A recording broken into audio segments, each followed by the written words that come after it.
It is the Jesse Kelly Show on a wonderful, wonderful Monday as we try to sort through things here. I'm still hurting. You're still hurting. That's life. I promise you we are going to get by. I promise you we're going to laugh a half hour from now when we do the crappiest country in the world tournament. And yes, we're going to talk about all these people getting fired and many other things, but we're not doing any more of that right now.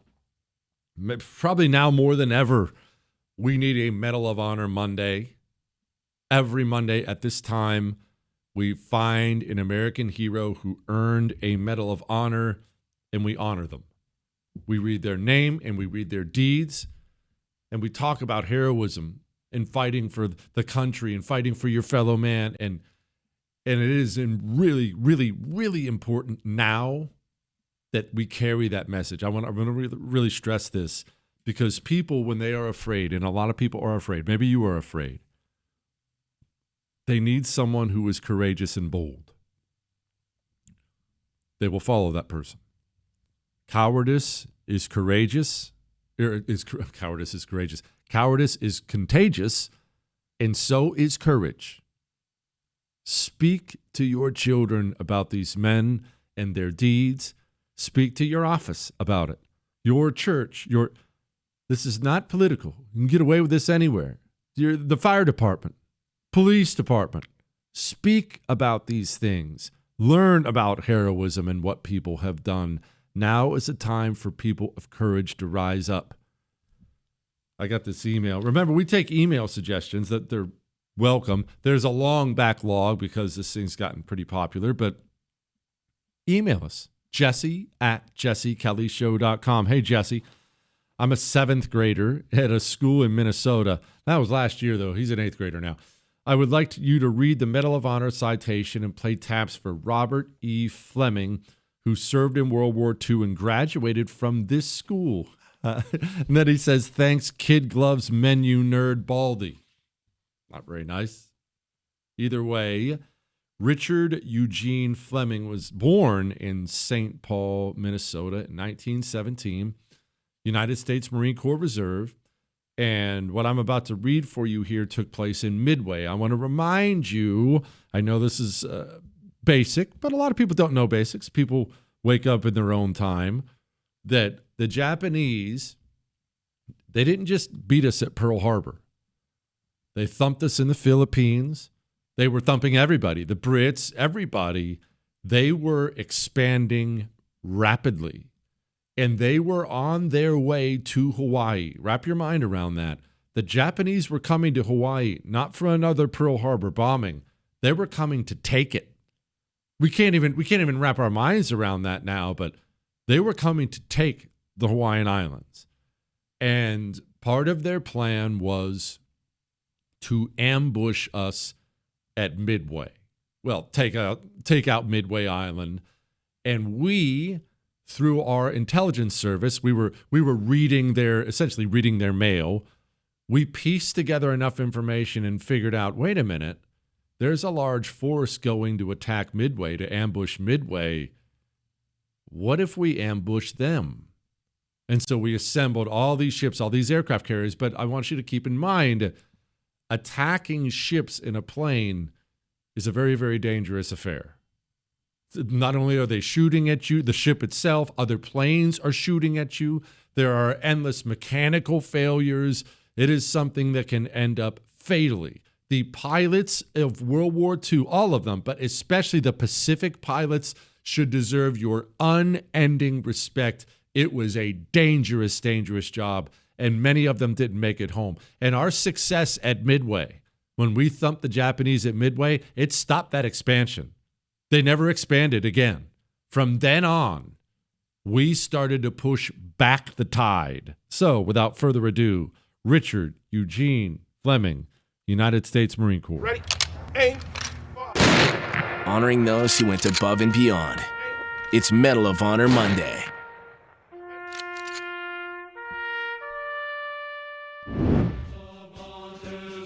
For extraordinary heroism and conspicuous intrepidity above and beyond the call of duty as Flight Officer, Marine Scout Bombing Squadron 241 during action against enemy Japanese forces in the Battle of Midway on the 4th and 5th of June 1942.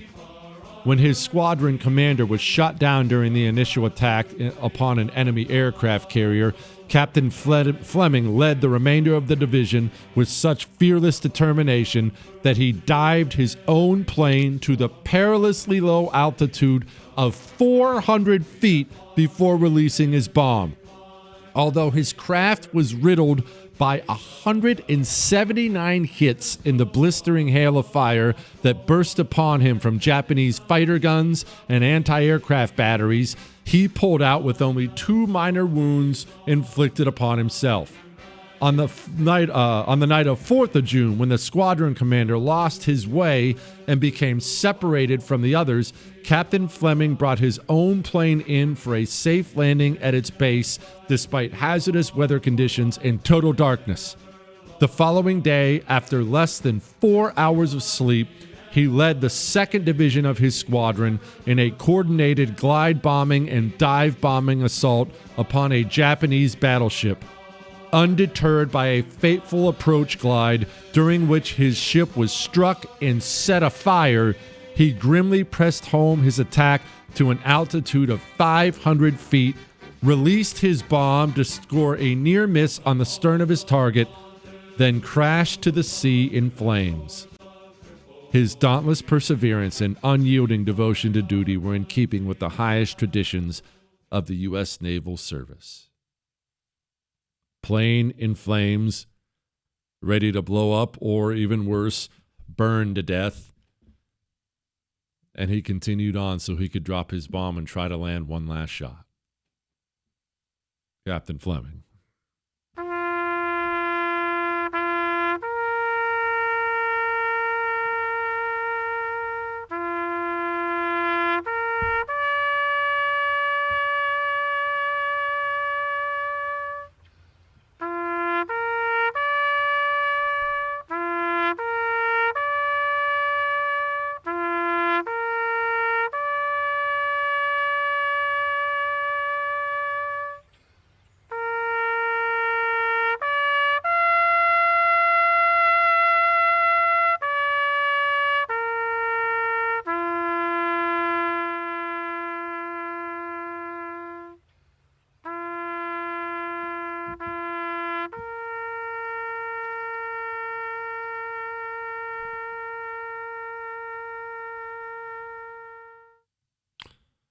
Isn't it crazy how many of those names we don't know?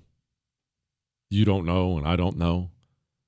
There were so many, and it was so long ago, but not just World War II, right? And any conflict. How many names of Iraq and Afghanistan? How many do you know? We did an event with Tunnel to Towers one time. I did an event with Tunnel to Towers in Washington, D.C., where it was all day long and had a bunch of different speakers, but there weren't really speeches that I can remember. The entire day was reading every name of those who gave their lives in Iraq and Afghanistan. And I remember as I was looking at my list before I went up there, I remember thinking to myself, I didn't know any of these names.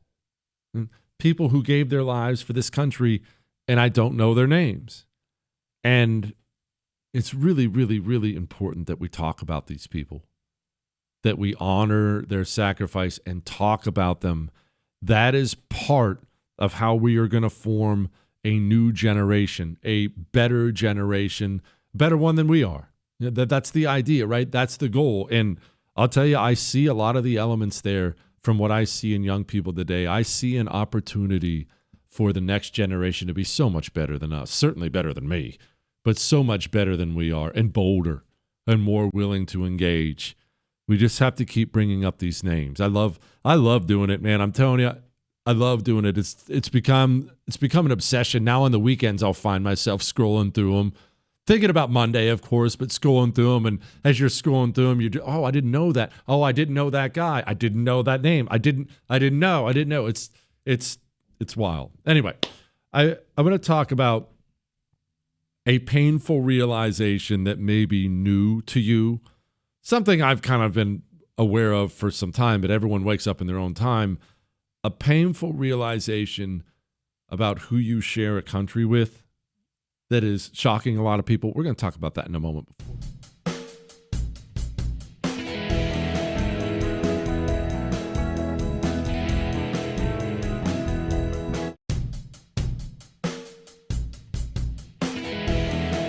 It is the Jesse Kelly Show. I almost messed up my own name. Only 10 minutes away from the crappiest country in the world tournament. Remember, you can email the show, jesse@jessekellyshow.com. So before we get to the people getting fired and things like that, I forgot to tell you, Chris, Corey, during the break, I have some good news and I have some bad news for you.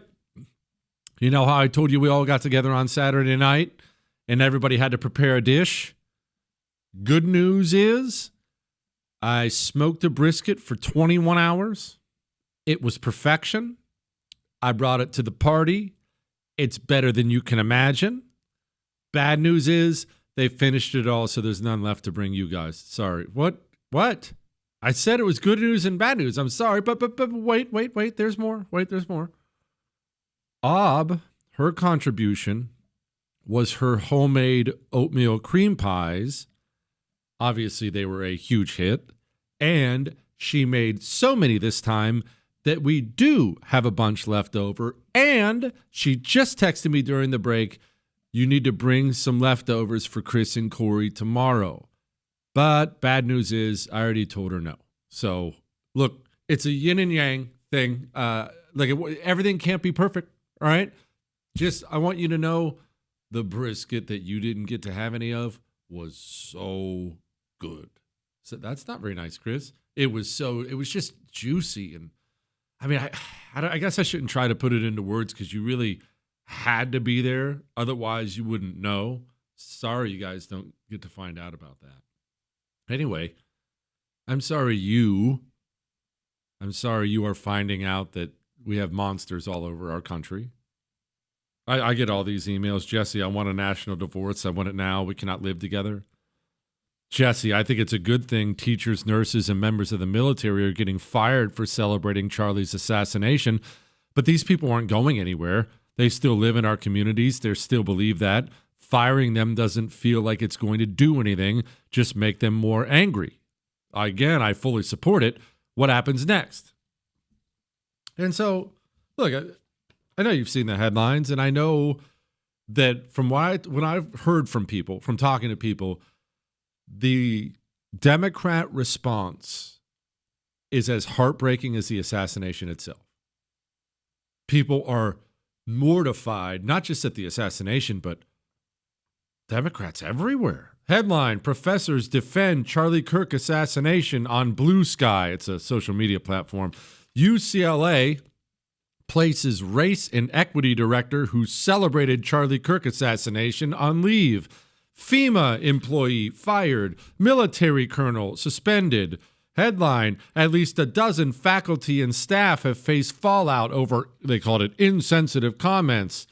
Headline, man arrested for sickening act at Charlie Kirk Memorial outside of Turning Point headquarters in Phoenix. He went and started kicking over flowers and things like that. Headline, hospital fires healthcare worker for controversial social media post. You know, they always try to really fluff up what these posts were. These were all posts saying some version of this. Either A, I'm glad he got shot, I'm thrilled. Or B, you know, he really kind of had it coming. You see that a lot. He kind of had it coming. I mean, he kind of, you know, well, look, here's a great version. This was MSNBC. The reason that he is seen as a divisive figure and why the left has had a reaction as well in this is because he has been known to make racist statements, to say that, you know, if he were to see a black pilot, he wouldn't necessarily trust their ability to fly a plane.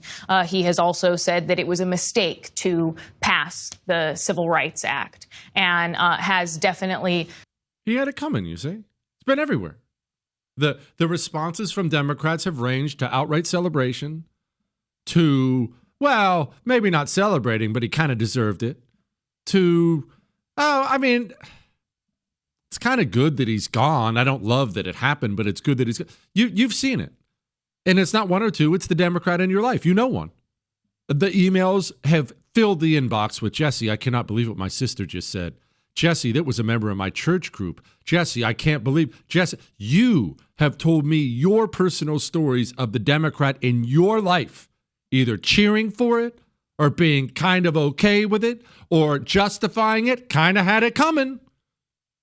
And what this has done is it's brought about a sadness for a lot of people who didn't quite realize where we were. And everyone wakes up in their own time with their own experiences. If you listen to this show, you know I've told you what these people are for a very long time. I'm not surprised in the least, not a little bit. But I understand the lies people tell themselves. You tell yourself the lie of, okay, well, there's one crazy communist out there. Okay, there's a few, but it's not all of them. All right, well, I mean, it's maybe half, but half are still really good people. Well, it's just the people on the media. It's just the politicians. No. It is the comfortable majority of registered Democrats in this country. That is a fact. Every poll shows it. The majority either cheer for violence, they're okay with violence, will commit acts of violence. A violent place to be, and I know that has saddened you. But after we do our crappiest country in the world thing, we'll talk about this more. I know you're sad, but what you're going through right now is healthy, and I'll explain after we do our crappiest country in the world.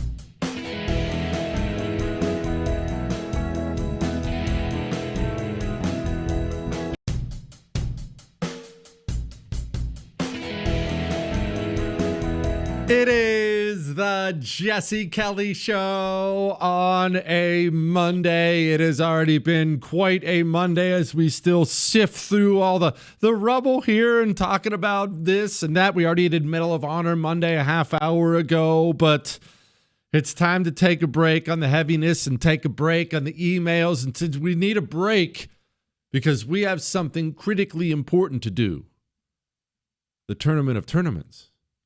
The crappiest country in the world tournament, it will not stop. It cannot stop until you and me, until we dig in and we figure out what is the crappiest country on earth. And we have this is our second all-Africa matchup tonight. Niger squares off against, I gotta be honest, early favorite, Somalia.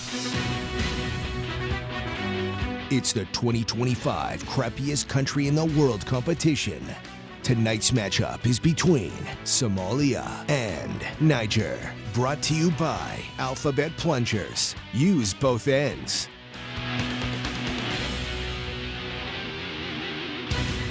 First, we're going to go to Niger, and something I would highly recommend you never do. Remember the 4 levels of State Department warning?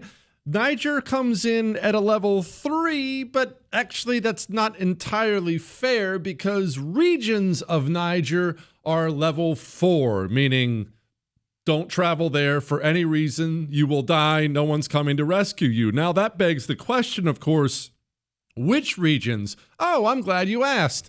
All the border regions. That's not great, considering Niger borders 7 countries. Essentially, the whole place is level 4 with a tiny sliver of level 3, where you only have to worry about crime, terrorism, and of course, kidnapping. Armed robbery seems to be a real specialty there, and in case you're wondering if it's got kind of a Mexico thing where the bad guys avoid the touristy areas, in fact, it's quite the opposite. They focus on the touristy areas, so you might just have a dessert of kidnapping with your continental breakfast at the Holiday Inn. I should also note, if you do choose to travel there, this one's a little bit unique. You have to be vaccinated for several things, including yellow fever, which probably would have helped out Eric Swalwell. Part of the reason the country is such a disaster is, you remember how I said they border 7 countries? Yeah, they apparently routinely take in refugees against their will from all 7 countries. Not only are they starving to death, 20% of the people don't even have enough food to live through the day. More people are coming in every day. 45% of the country living in extreme poverty. It's a little rough in Niger. But that brings us to, I don't want to handicap anything. I don't want to make predictions. I don't want to taint the vote, if you will. But that brings us to Somalia. And I've got to be honest, I don't know which way this tournament's going to go. It's up to you, not me, for the most part. But Somalia has to be considered a favorite, certainly a number 1 seed, to win the entire thing. Niger, that dump we just talked about, squared off against Somalia. And remember, you get to vote on this. It's on the show's Jesse Kelly Show Twitter page. Somalia got 90% of the vote, which is oddly ironic because whichever warlord currently has the most guns in Somalia usually gets 90% of the vote. Somalia, the entire thing is level 4.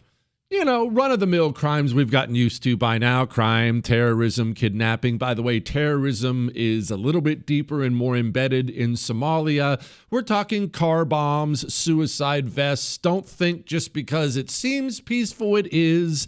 That Subaru Outback might not be driven by a lesbian, might actually be driven by a Muslim extremist getting ready to set off that nail bomb in front of you and your family. Somalia also mixes in a healthy dose of piracy, which is well known by now. Horn of Africa, a bunch of dirtballs with AK-47s driving up the ships, killing everybody, doing the standard pirate thing. Somalia is so severe, the risk of kidnapping or death is so high, they actually advise that you scrub your social media account completely if you ever visit there. Why, you ask? Because when you get kidnapped, which is almost inevitable, the group who kidnaps you is probably going to peruse your Instagram account, and if they see a woman showing her shoulders, she's probably going to get her head cut off. Female genital mutilation might be the most disgusting practice I have ever heard about. I will not explain it on this show because there are children listening. Just know it's actually worse than you imagine. It happens in Somalia, but bad things happen everywhere, of course. The question is, how prevalent is it? I'm glad you asked. It's 99%. 70% of Somalia lives in extreme poverty. The country is run by warlords and terrorists. The only good news I have out of Somalia is so many of the bad people have left Somalia. Of course, the bad news is they're all now in Minneapolis. The victor today, to be honest, it wasn't even close. Somalia. I should note tomorrow, I don't think it's going to be close. South Sudan is taking on France. Okay, I guess we'll see. All right, so before we get back into the sad place where you are about realizing you're surrounded by a bunch of monsters, we'll again talk about why we got there and how to deal with that sadness. It's actually healthy where you're at right now. It's healthy. I know it hurts, but it's healthy. It's a lot of things like that. I wanted to update you on something. It's Megyn Kelly. You know Megyn Kelly. Megyn Kelly is doing a speaking tour. Very similar. Look, a lot of people do these speaking tours where she's going from city to city, and she has a guest or 2 or 3, I don't know how many, and they go up on stage with her, and they'll just have a political discussion. It'll be a big event. A bunch of great people will come together.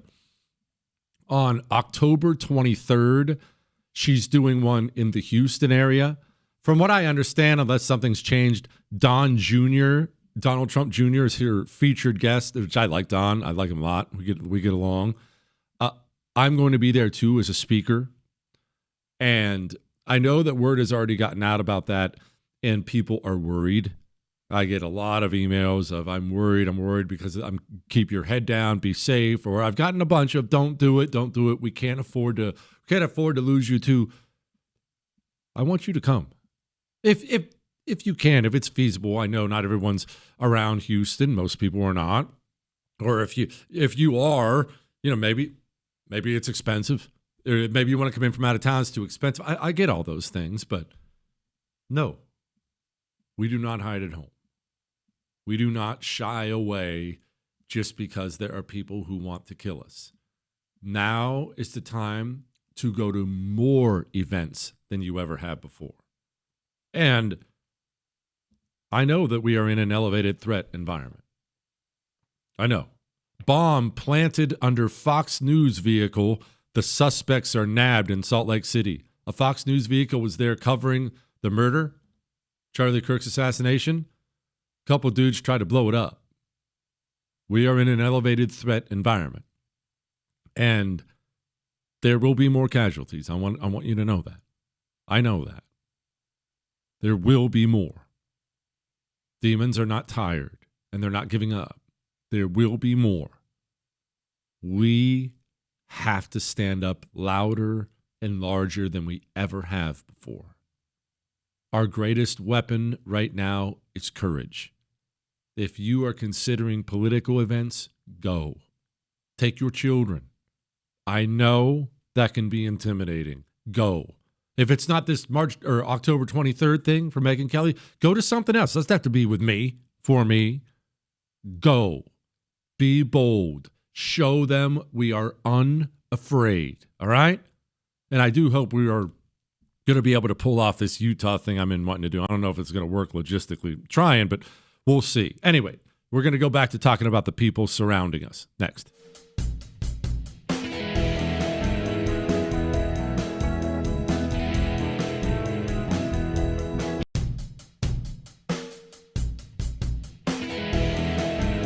It is the Jesse Kelly Show, and we're going to get to your emails here in a few. I just wanted to, in fact, you know what? We're going to break after your emails and make fun of Kamala Harris and a couple things before we get back to this. I just wanted to address how sad people are at realizing that a lot of their Democrat friends are soulless evil monsters. Everybody gets to that point in their own time. And I know I get so many emails of, I don't want to live like this. We shouldn't have to live like this. I don't want to be okay with this. Well, sorry, but you don't get to live in the world you want to live in, and neither do I. That's not how it works. I don't wish it for you or me. I don't want to be here with this kind of poisonous hate. I don't want to be here where people like this go on the news and spread this filth. The reason he was labeled a white supremacist is because he believed in the superiority of white people, which is why he said. That's Jameel Hill. I don't want to live like that either. But we have to set aside this childish notion about the world we want to live in and accept the world we do live in. And I'm here to tell you, I know it doesn't feel like it right now if you're busy waking up. It does get easier. It gets easier when you just accept that there's evil around us. And remember, these people have been broken through years and years and years of conditioning. Years of conditioning. Now, they had a natural proclivity for it anyway. Probably a lack of belief in God, meaning there's no sanctity to human life. So they were, they were essentially had addictive personalities and got introduced to alcohol. They were already susceptible to it. But then you consume this for 10, 20, 30 years. It takes away your respect for human life. But as somebody who understands history, when I see ICE, I see slave patrols. Now, I never lived. When I see ICE, I see slave patrols. That's Jasmine Crockett. How in the world could anybody become that? Well, I'm glad you asked. Allow me to introduce you to her pastor. Have you thought about the fact that this week in Utah, a white Christian got killed by a white Christian? And then the next day, HBCUs were under threat. Now, how did we get in it? Poison. Lies and poison. And if you consume that poison for long enough, you'll find yourself one day watching someone be murdered and cheering for it. and feeling like the good guy as you watch it. I know that's not what you want. But now that you realize where we are, then you can operate appropriately moving forward. Think of it like a house fire. If the stove catches on fire, that is one level of danger. Got to grab the baking soda, the fire extinguisher. Don't grab water. Grab the baking soda, the fire extinguisher, and put the thing out. We'll get by. Maybe we burn up the cupboards, maybe some smoke damage, possibly the fire department. We'll get by with a little drywall, a little paint. We'll call it good. If the entire downstairs is a raging inferno and we're upstairs, we're going to die if we don't get out the windows and out of the house, because the house probably cannot be saved and is going to burn to ash. The most dangerous thing in the world is not that there's a fire downstairs. The most dangerous thing in the world is thinking it's just a tiny fire on the stove and operating in that way. Yesterday, last week, 2 weeks ago, if you didn't realize we were dealing with prevalent evil, you were in danger because you didn't understand how bad the fire had gotten. I know it's ugly, but feel good about the fact you are much more aware now than you were last week. There can be, it's not exactly hidden out there. Now, courtesy of social media, they all put their thoughts out publicly as loudly as possible. Now we see that we have an enemy who is committed to his evil things, not sorry for them in the least at all. People who think you deserve it, and I deserve it. He said a lot of things that got a lot of people riled up, right? And that's part of his. That was part of his style about race, about gender, about affirmative action. Hey, he said some stuff that got people riled up. Kind of had it coming. They think the exact same thing about you. The exact same thing. That sucks, but it gives you and me an opportunity to operate in the elevated threat environment we are in. Now, we are going to change the subject. At least I'm going to try to. I'm going to do some emails, and then we're going to make fun of Dome because there's just a hilarious thing that no one's paying attention to right now. There's a hilarious thing going on between Dome and the Biden camp, and I am enjoying it immensely.